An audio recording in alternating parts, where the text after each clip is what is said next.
Hello mga ka-opinyon, good day po no. Ngayon ang pag-uusapan natin si Idol Manny Pacquiao no. Alam nyo ba kung bakit mahal ng tao si Manny Pacquiao? Kasi si Manny Pacquiao po ay very humble no. Mabait siya sa tao no. Merong ang nung lumabas siya marami nag-aabang sa kanya, binigyan niya ng oras no, yung after ng laban niya no, pumirma siya ng mga autograph niya no. Tsaka si Manny Pacquiao no, ngayong araw no, yung schedule no or before ng laban niya, buhay na naman ang mundo ng boxing no. Buhay na buhay, talagang talk of the town, pinag-uusapan no, lalo na ngayong yung laban niya, lahat ng YouTube puro Pacquiao no. Kaya talagang wala nang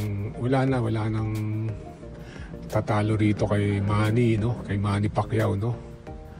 Kaya talagang super sikat talaga ito, talagang buhay ang mundo na naman ng boxing no, lalo na sa mga Pinoy.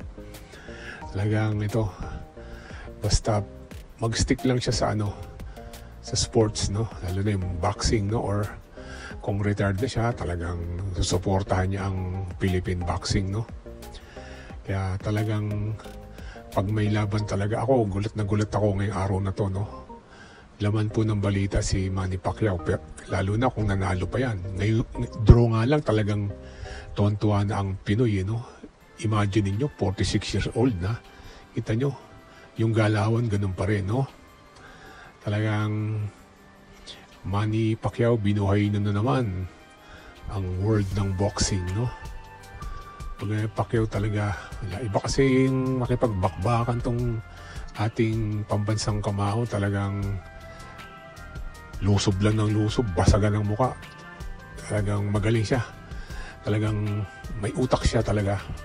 With talagang pag sa boxing talaga no, magaling makikita niyo yung mga suntok niya no, talagang nandoon pa rin yung sunod-sunod. Talagang idol, saludo ako sa iyo Idol Manny Pacquiao, basta sa sports at boxing talagang saludo ako sa iyo. Kaya lagi po nating ipagdasal ang ating pambansang kamao na lagi siyang good health at kondisyon lagi no. Take care, Idol Manny Pacquiao. God bless po. Thanks for listening. Please like and subscribe.